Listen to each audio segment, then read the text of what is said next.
Hello paper crafters, I'm Sunny Sky and I'm an independent Stampin' Up! Demonstrator. And I have two videos for you featuring this special Hostess set Merry Patterns, available in September and October with a $300 purchase. And we're also featuring on these two projects the lovely Merry Music Specialty Designer Series paper, these lovely gold and silver snowflakes that also have a reverse side that you could use to color any color, black rhinestones, which are from the fall sweets, but they go really well with Christmas as well, and a couple of ribbons. So video number 59 features this pizza box which holds some cards inside, and these are food safe. You'll see they kind of have a shiny interior. And then video number 60 is the coordinating cards. These little 3x3 envelopes are in that holiday catalog, and then we'll also do two each of these three different designs of cards. So for our set of 6 small cards to go inside the pizza box, here are the dimensions of the paper that you need. So you will need 2 of the Cherry Cobbler, 2 Emerald Envy, and 2 of the Whisper White in order to make 6 cards. And then we just have the layers that are going on top. So the first card in the set is similar to the cover of the pizza box tag, and it's featuring these little candles. Oh, I didn't get a great impression. Let me just flip that over. And I made this a set of 6, but I'm really only going to complete 1 of each card for you. But if I'm doing several of these, I'm going to go ahead and assembly line it, and I'm going to stamp all those candle images first. And then I'm going to fill in with the colored and just kind of do each step for all the cards I'm making, and then repeat. So these clear photopolymer stamps are nice because you can see where you're going, which is really handy when you're doing this multicolored image. And if this Cherry Cobbler is bolder than you want, then it's a deep enough color that you can stamp off once before you place it on your image, and you would still get a pretty bright thing.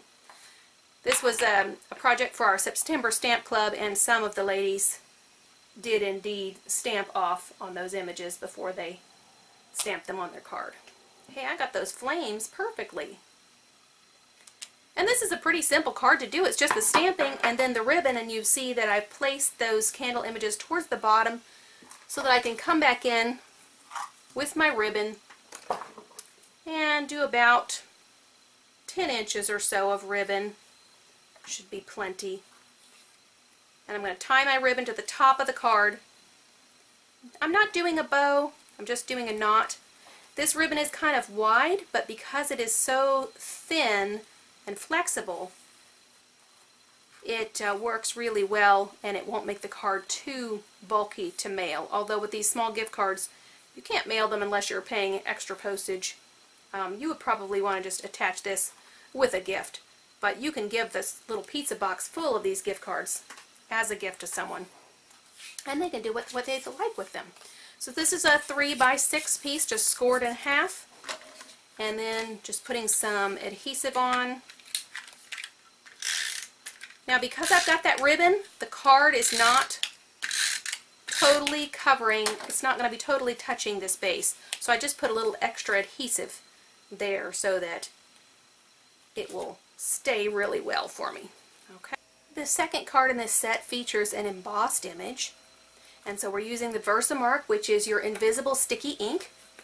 And anytime I'm using my Versamark stamp pad, I'm going to use my embossing buddy just to reduce the static on the card. And you can make one of these yourself. Stampin' Up! Sells one, and it works really well, so I like it. This is one of the first stamp pads to have in your collection. You want a basic black, you want your favorite colors, but you definitely want Versamark because there are so many different things you can do with it. So I've stamped that invisible sticky ink on there. Here's my gold embossing powder, and I like to put it in a container that's larger than the full card, and then we'll emboss it.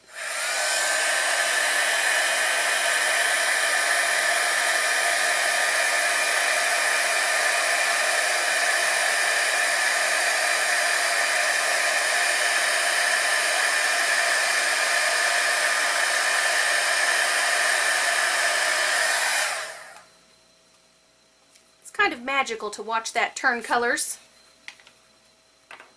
And I've embossed right on, directly on the card base. Let me just bring in my bone folder to give that a good crease.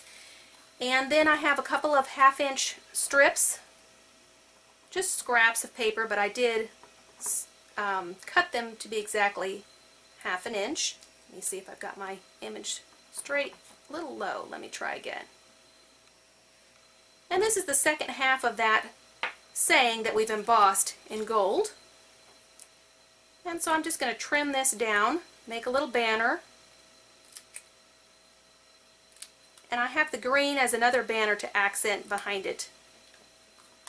So let me trim the green one as well.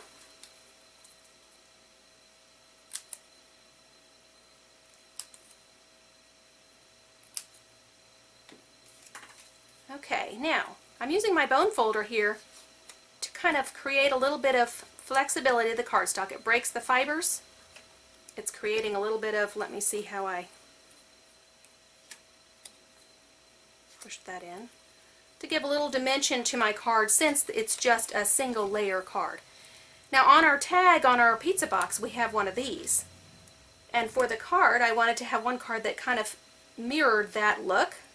So I've taken one of these and cut it apart. There are two different looks to the little fronds of the snowflake there. And we really don't even need the whole amount. We just need enough of this to kind of put behind the little banners.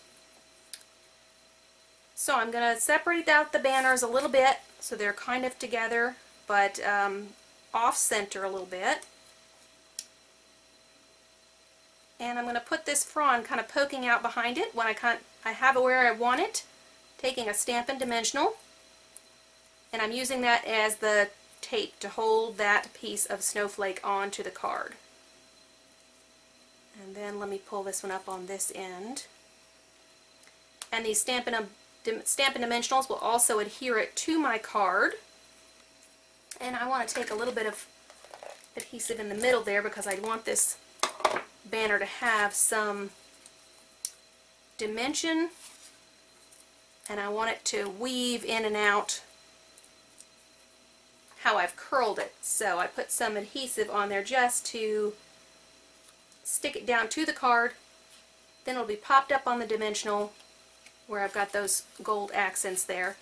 And then I'll simply trim off the extra so that it lines up with the end of the card there. Alright, so there's my little banner.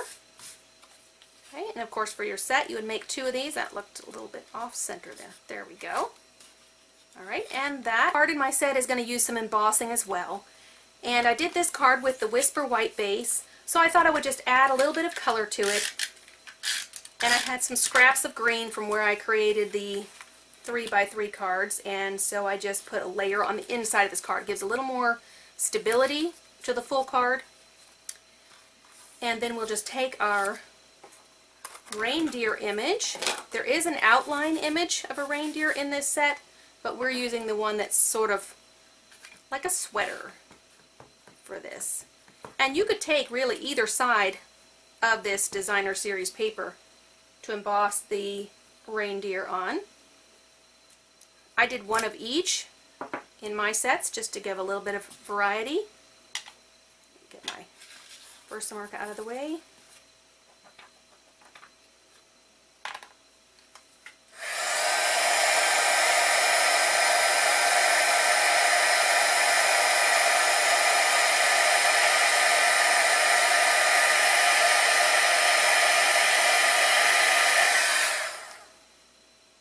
There, all embossed. Now, if you are working with a smaller piece of cardstock and you remember to do it, you can take something like a clothespin to adhere it. My hand did get a little bit warm on the edge of that cardstock there. And then we're going to add a little something extra, just because I was trying to use up things in the catalog. So I added some eyeballs for my reindeer. You also could probably do a little bell on his collar, on his neck, or several if you wanted to, out of these rhinestones. But it's nice to know that some of the things that are in the holiday catalog you can use for alternate events. black rhinestones work great for Halloween projects. I got my adhesive right to the edge, so if that happens to you, just if you pull your finger, and I'm just pulling sideways across the cardstock and it's kind of rolling the edge of that adhesive back in, because I don't want it to be sticking out there where I don't have my layer. And because I embossed this paper, I did put an extra layer of adhesive on there just because it's thin. This Merry Music is a designer specialty series paper, and it's designer because it's thinner than most of our papers, so that you can use more detailed folds and things on it. So there is the third style of card. I want to thank you guys for watching my videos, and I hope you enjoyed this one. And if you did not catch the video on the pizza box that all these cards go inside, that's video number 59, and there is a link here that you can go directly to that video. So thanks for joining me today. Be sure to like the video, share it, subscribe to my channel, shop on my website, and have some fun crafting.